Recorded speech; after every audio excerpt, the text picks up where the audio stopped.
Hello, everyone. Spotify here on Ombudsman Radio. My name is Jem. I will be taking you through the activities we have lined up for you. We're going to be looking at the WAFCON, FCT Sport League, and of course, the thrilling game between PSG and Chelsea. Right, I have very two interesting people with me today that will be discussing these activities with you. On my left, I have Chidi David, who is the sports coordinator for Public Complaints Commission. You're welcome, Chidi. My pleasure. And also, I have Mohammed Tafida, an in-house analyst with us to discuss everything sports for the past week. Welcome. Yeah, thank you so much. I'm sure you're doing good Yeah, and excited. yeah, thank you. All right, welcome. So we're going to get straight into it, and we're starting with the FCT League, and which Public Complaints Commission is participating. Public Complaints Commission Football Club is participating actively, and I'm told that today we had an interesting match where we thrashed our opponent 6-0. I'll be handing over to Chidi to take us through it. Okay. The FCT State League is basically a league organized by the FCT Coaches Council, joined for the teams in Abuja. Okay. So basically, if you know, we just round up the NLO, Nationwide League One. So we are now in the State League. So we played like 4 games. We lost 2, we won 2. So we're doing well. That's great to know. I've had the opportunity to witness a football match during the NLO. Yes, and one of the NLO games. I found it very interesting and fascinating. I think we played against the Family Worship Center. Yeah. Quite an interesting game. What would you say is the ratio of performance that we had then and now? How would you describe the boys then and now? Okay, so the Nationwide League One is different from the State League. Okay. I feel the Nationwide League One is like for the big boys. You know, the first game we played against the EFCC, Yes. where everybody was thinking that okay, EFCC is going to wallop the team, and they ended the game like 0-0. We just reminded that EFCC was covered from PCC, so we just have to show them that yes, we are very big boys. So the league we did well. We like Family Worship Center when they are going for their playoff, they must ask for 3 of our players: the keeper, the captain, and the midfielder. But generally, the team is doing well. The difference between like the NLO and the State is just like a junior team. That's quite interesting. Mohammed, what would you say is the importance of this local football competition in creating awareness for certain organizations? He has mentioned EFCC. I'm sure there's Supreme Court and other things. What would you say is the impact? It's very important. Thank you very much for this question because I feel PR is very important. Like last week, I'm sure you are aware as well. There was a training that we held in the commission where we learnt a lot about public relations and we can get awareness through a lot of ways like sports. Sport is one aspect of PR whereby people partner, people come together, have fun, and create awareness of whatever they are all about. So I feel sports is very important. It's very key, especially for youths. It empowers and also make people feel a sense of belonging whenever things like this are happening, and it creates joy, especially for staff, whereby if they are passionate for sports, regardless of they work for PCC, they will feel this. I'm working for PCC, but this is my passion as well. So PCC is encouraging them as well, and also PCC is selling out its market to the public. So I feel it's very important. Yes, So, that's yes. very apt because I'm going to say we can all agree that football is like a sport that unifies so many people. Yes. When we have matches, you see nobody's thinking about your race, your color, and all of that. Just everybody just comes together and support a particular team. Yes. So basically, this grassroots, like if I'm taking from what you've said, it's just creating unity among everyone, especially for the youth. Yes, We're and engaging the awareness youth. Yes, we're creating awareness and we're engaging you, and that's very awesome. I'm happy to know that PCC, Public Complaints Commission, is participating actively in such competitions. I think we can now move to WAFCON, right? That's the Women African Cup of Nations. Nigeria is doing well, as always, yes, right? But so far, have they been meeting up with your expectation? Well, I have to doubt about the game. Like, there's no small team in the football world now. Of course. But if you ask me, I prefer my attention always goes to Burkina Faso. They play kind of football I love to play, the Arsenal pattern of football. Oh, Right? okay. But I feel like the Nigeria team, yes, the combination of the international and home-based players, they're really grooming. Like, I always enjoy the substitution of the coach. But if you ask me personally, I still feel our ex-coach, when the girls are playing, I see this sense of urgency. But this is the tempo is not what I enjoy. But when the Chejini and the other substitution comes in, they come alive. Yeah. They come alive. Yeah. They come alive. But so generally, I just feel like there's no small team anymore. There's no small team anymore. But giving kudos to the Falcons team, because for the quarterfinal, we're looking forward to seeing anybody coming. But I'm not. I haven't doubt. I'm sure everybody is hopeful Yeah, hope that the Super Falcons will do they need- great. just- I'm very particular about the bonding between the team. I was opportune to see a video of them together Yeah. just before the match against Algeria. How would you describe that? Yeah, like It- the work they took in the park. Yes. Like everybody, you will not see segregation, not someone like staying, like everybody mixing with themselves. And we need to go to our start of Shola. Yeah. She was She the just- captain, and Yes. she didn't take it. She still come to the fold. Like the lady that just came into the fold. Like, she's been out for like 6 years, and she's back. They're taking it like I enjoy the way they bond, and I just feel like going forward, I'm hopeful for the team. Yes. Super Falcons are topping their group B, Yeah. and obviously, like you said, they have qualified for quarterfinals. I am certain that we are going to excel in the WAFCON. Gosh, thanks. Yes, I'm so certain about that. So now we're going to quickly move on to the highlights of the weekend. The most talked about competition, the most talked about game for the past couple of weeks, right? It was the FIFA Club World Cup final against PSG and Chelsea. And everyone thought, PSG had done awesome in the competition. They've taken out everybody and, thought it was going to be a walk in the park for them again against Chelsea. What did you think? Before the game, what did you think more? First of all, I would say I'm not happy they won because I'm an Arsenal fan, so it's not a joy. But to be honest, kudos to the team because it's not easy. It's not easy to be underrated and you get to that height and you deliver. Consistency shows in what they have done. Consistency is key, and as the PSG coach said, they have similar playing pattern. So that means it worked for one and didn't work for one. So you can still have the same strengths, but Yes. it might work for you in some aspects, and sometimes it doesn't work because PSG from Champions League have been Yes. doing well. Mm-hmm. They beat like most of the games they've played are tough games, and they were beating the teams like clean. But when it comes to Chelsea, like in the first 45 minutes, you The could game was see sealed, yeah. 3-0 already. So it's a big ups to them. Mm-hmm. Kudos to them and congratulations to Chelsea fans. PSG have just considered just a goal prior to yesterday's match. Yeah. So that shows how top notch they were. They were on their A game, they were clinical, they were defensive, the midfield was compact, everything was going well for them. But let's talk about Chelsea a bit. What did you think Chelsea did differently yesterday?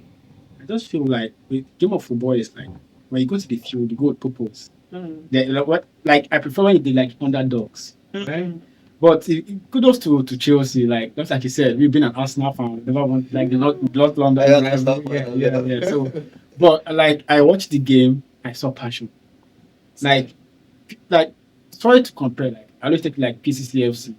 2002 when we came into the Nigeria League, people didn't know about PCCFC. So when they see like okay, when the other teams check the table, like okay, we have to draw maybe so teams. They will get 3 points from PCC. Yes. And when the game comes and it turns around, we're like, who is these guys? Yes, Like exactly. our first game this league this year against EFCC, we have like 6 agents, including the under 17 national team coach. After the game, nobody went to EFCC to talk about it. They all came to PCC to take players' names. So when you're going to play football is not by name anymore. Like I said, there's no small team, there's no big team. If you underrate your opponent, it's going to shock you.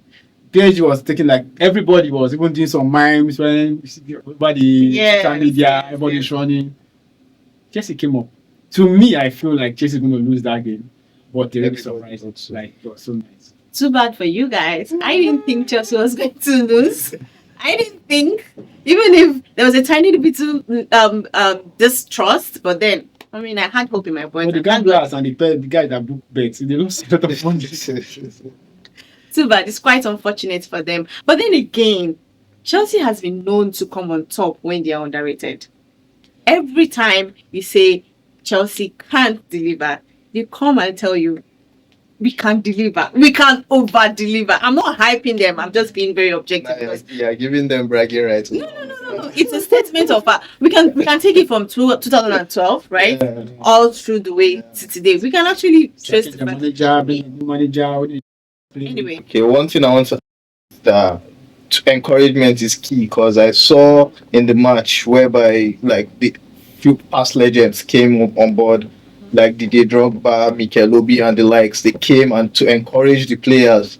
Motivation is very important in sporting activities. Where as they encourage them, you could see all of them came out with the love of the club in their hearts. That's why they played as they played. The encouragement removed fear from their hearts. So they went on head on with PSG. Although everybody thought they were going to lose, but you could see what the legends did. The legends of football. I just feel like John Pedro was a good buy. Yes. It's funny how these new guys just he just mixed. It's difficult to believe that some weeks ago he was sitting on the beach, sipping pina coladas maybe. Yeah. And he just integrated into the team, and then it's crazy, and it's very no, it's fine, and it's very impressive what they've done. And then I think we're looking forward to an interesting Premier League season from these guys. You think something is going like this season was so massive for my team, but also the sporting guy comes, and the non-making back up for Saka. Yeah. Like, I'm so happy that Arsenal do some proper signing, but I'm not happy like they let Partey go. Partey has been a magician in that or DM. I love his kind of play, but the Nogard and the Zubamendi, they are still young, fresh blood. That's what Arsenal need. We need the bench. Like when the game is going on, it's not going to your favor. When you look at the bench, you have confidence that yes, there's something on the bench. So I'm hopeful for this season. I'm optimistic that the season will be so tough. Every small team is buying, big teams are buying. Yes, exactly. Everybody is going to the market. Before we get to transfer, apart from Arsenal, what other teams are you looking forward to seeing transform or perform magic? I will say Man City, because last season they were so bad and they picked up in the middle of the season. So I want to see what Guardiola has for us this time around and all of that. So that's the team I look forward to. I said Arsenal in Premiership, right? I have a soft spot for Everton. Okay. So anytime they're struggling, I always feel bad. I don't know why. Because of Victor Anichebe, Ademola Lookman, the grassroots setup, like I've been following them for a very long time. Joseph Yobo to go there. So, but anytime I just feel like I don't have a problem, but I just want Everton not to go to relegation. Let them just continue being in the Premiership as well. But in generally football, I just feel like I watch football. I watch all the whole leagues. I can just watch the whole league. So I said Arsenal. I just feel like. Well, I'm sure everybody is going to work. All the teams are going to work to see how they can perform at least better than what they gave us last season. I'm looking forward to Man U coming up, or finally getting into with Amorim's style of play. I hope something comes out from them. That you need marriage, right? FIFA Club World Cup. This is like a revamped edition of it, right? This is not what it used to be. It used to be like a continental competition. No, they did the first edition of it. Yes, it used to have just about 7 people from different continents. Champions League, UEFA Championship winner, Asia and stuff like that. That's what it used to be, and then it was expanded. Okay. Today, I guess to generate revenue, create more attention, more awareness, and stuff like that.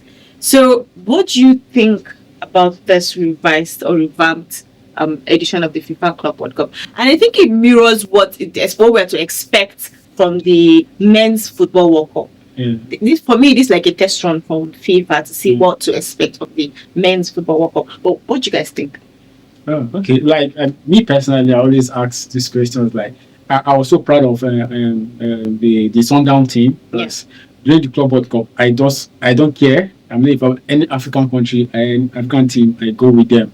So it boils down to we not being happy that there was no Nigeria team in it. Exactly. Yeah, there's no Nigeria team. That's the goal. Like we need to do more work. More, exactly. It cannot be over 200 million, and we cannot be involved in this kind of thing. This kind of things will generate so much for the country. Sundowns, you know how many millions they went home with. Can talk about Orlando Pirates now in Spain during preseason.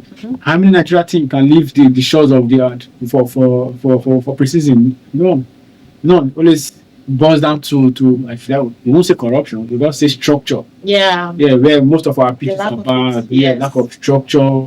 Even the NLO we are complaining, we have so much to complain about the referees. The referees are so spoiling. Let's leave about the structure. The referees are the ones spoiling the game of football in Nigeria. They can just use their whistle and just kill the morale of the players. That's why we see the players struggling. We are not seeing the best of the players. I will tell people that there's football in Abuja, but here the referee doesn't make it work. So that's it's a story for another day, though. Yeah, But exactly. hopefully, just next Club World Cup. You have something to add? Yes. Like of recent, I saw Ahmed Musa take over the management of like Kano Pillars, which is very encouraging. And if most of our past footballers can invest in our local football, I feel we'll go far. We'll be recognized and so on. So I feel it's just the fact that our maybe the FIFA themselves have done they've done their own analysis to see maybe they have their own checklist. Sorry, maybe they have their own checklist to see who can fit into their own competitions and all of that. And this, but if our footballers who have gone out to see how football is done outside can invest Yes. in our own local football, I feel we'll be involved in all of this kind of league. So kudos to Apollo too, the comedian, bringing like the prominent thing about this grassroots football is like picking the youth out of the streets, picking them out of the street, giving them means of livelihood, encouraging them. But when they go to the pitch and you use the whistle to just discourage them, you see in Nigeria where you see in the league where you see for the first 2-3 maybe group games, you see the banter of fans hitting referees and all destroying. You hardly see it in international games. Yes. So we have a long way to go. Yes. South Africa, the North American teams, they are really way ahead of us. So yes, we've taken steps in the right direction by involving in the grassroots football competitions, right? But we need to do more. We need to improve. There's a lot of room to do more. And yes, we need to retrain the referees, train and retrain, and To be more professional. exactly. So we are getting somewhere. We are getting there. The ministry is moving, and eventually we'll get to the permanent side by the grace of God. So that's been it, right? We've had a very interesting and engaging conversations about FCT League, the WAFCON, and of course the FIFA Club World Cup. And that brings us to the end of this special episode of Sportsfire. My name is Jem, and Chidi David has been with me also, as well as Mohammed Tafida. Thank you for joining us, and bye from one of us on Ombudsman Radio. Thank you very much.